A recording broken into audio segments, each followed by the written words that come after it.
გამარჯობა, მე ვარ დავითი. მოგესალმებით, ხოლო მე ვარ უჩა. გამარჯობათ, მე ვარ ლევანი. სახელმწიფო ჩვენ ვართ საქართველოდან. Io Matteo, io Nati, io Andrea, احنا جايين من مالطا. نلقاكم جمال السوسان ونستقبلكم جمال جمال. اهلا وسهلا، انا اسمي احمد من مصر. اهلا وسهلا، اسمي ألان بهاء من مصر.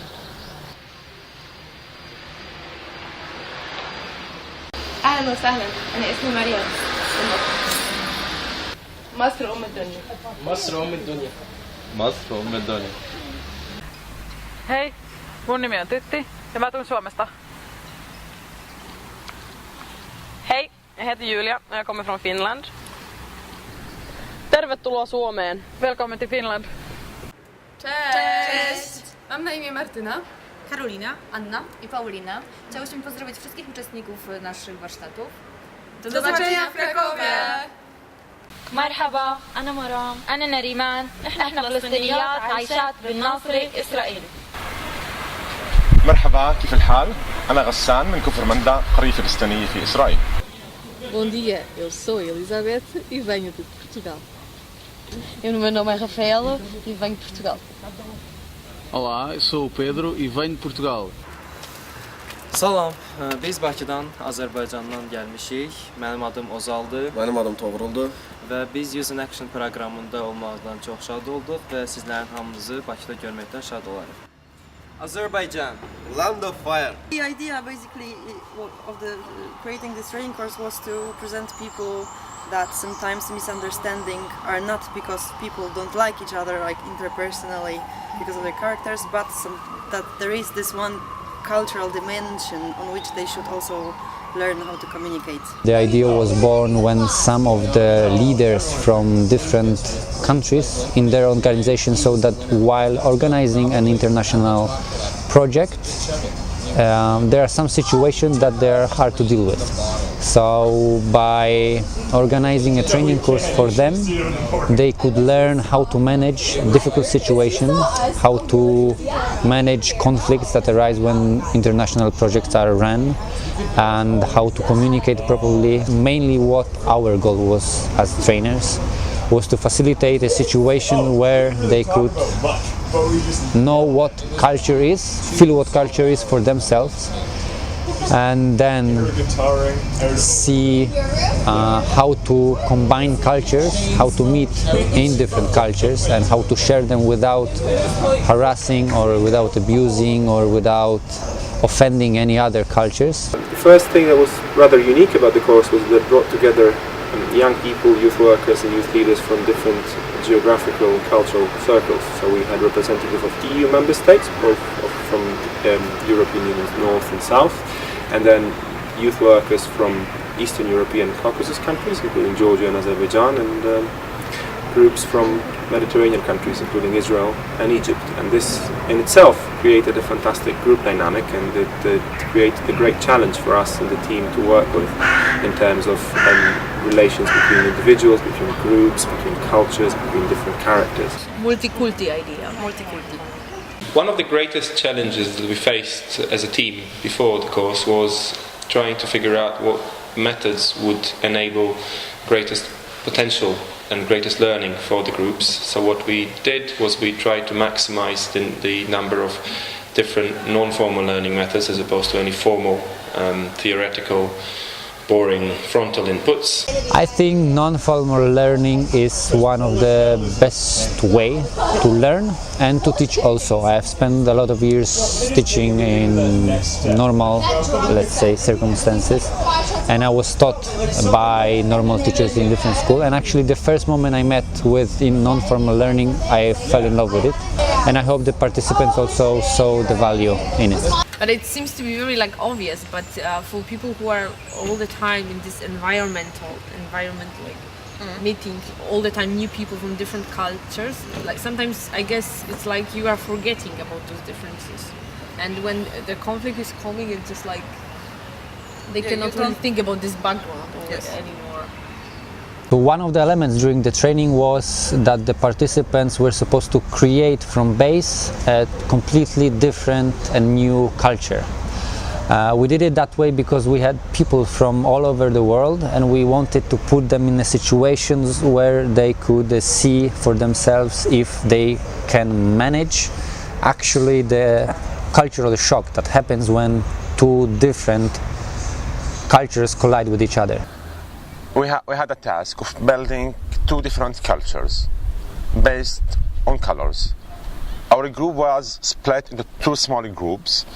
Each group got two colors on which they should base a new culture. I was observant of one of these groups, and the colors we got were blue and white, and based on these colors we had to create a totally new culture.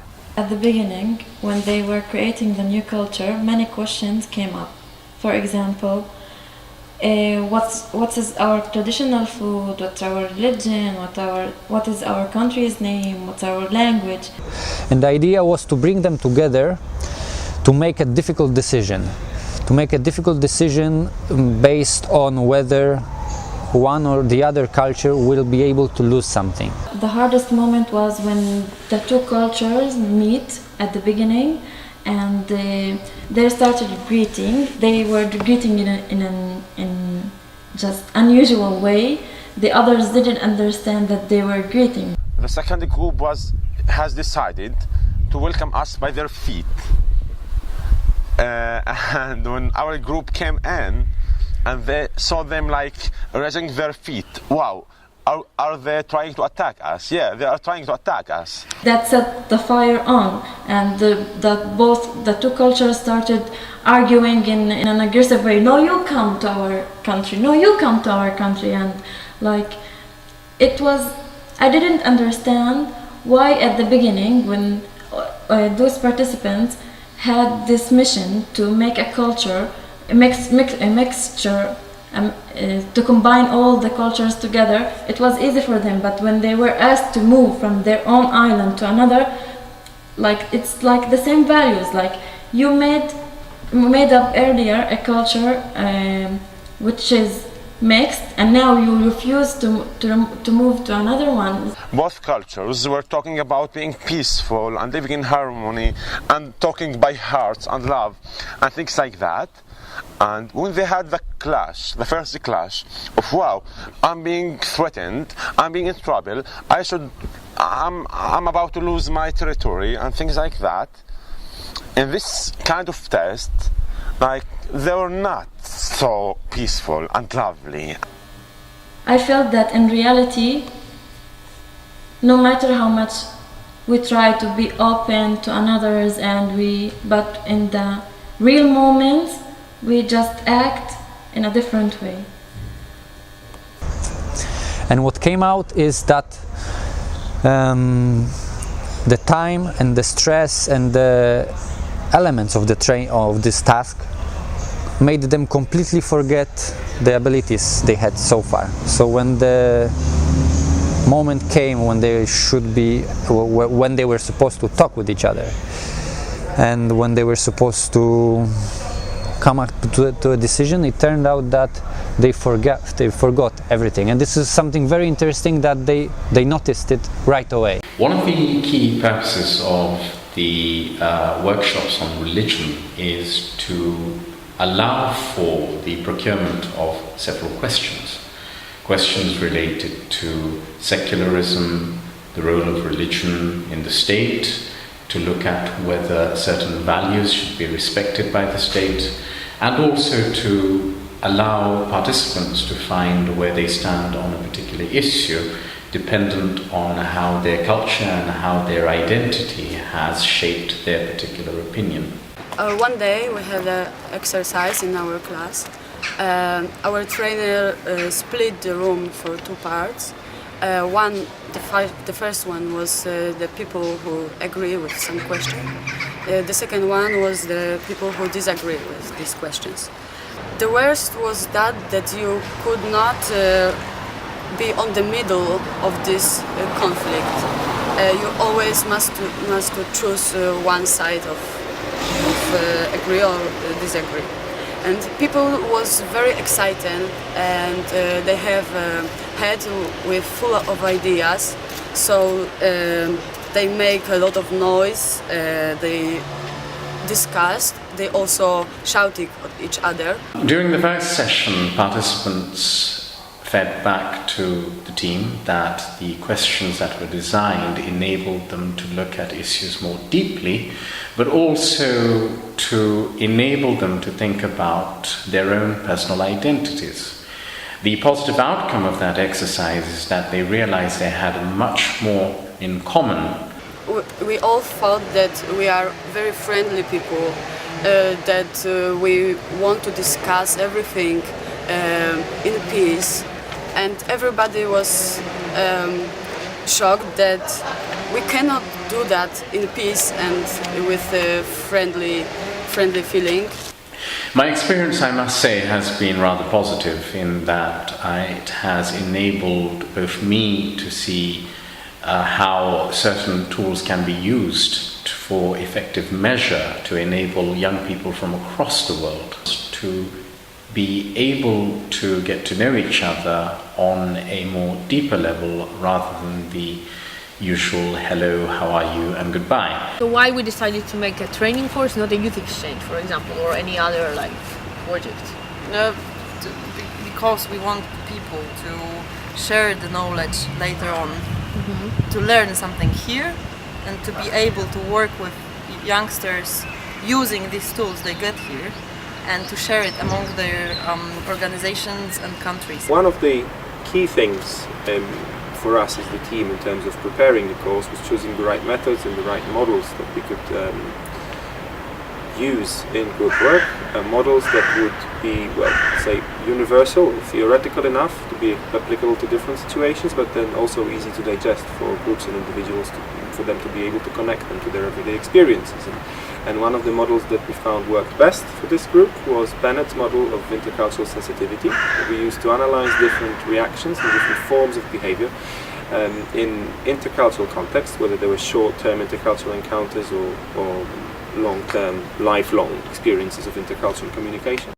Personally, I would use some specific tools which we were exposed to during the training. For example, I can relate a lot to the Theatre of the Oppressed. I've never used it before, and it was good to know about it, and also good to see it being implemented and understanding the way, and also discussing it after about some of the problems which may arise by using it. I think the important thing for us to be here as people coming from organizations now is to take this to our organizations, to our people, to our local communities, and use the tools which we were exposed to here in our future work. So the world is getting small in this city. Yes, it is.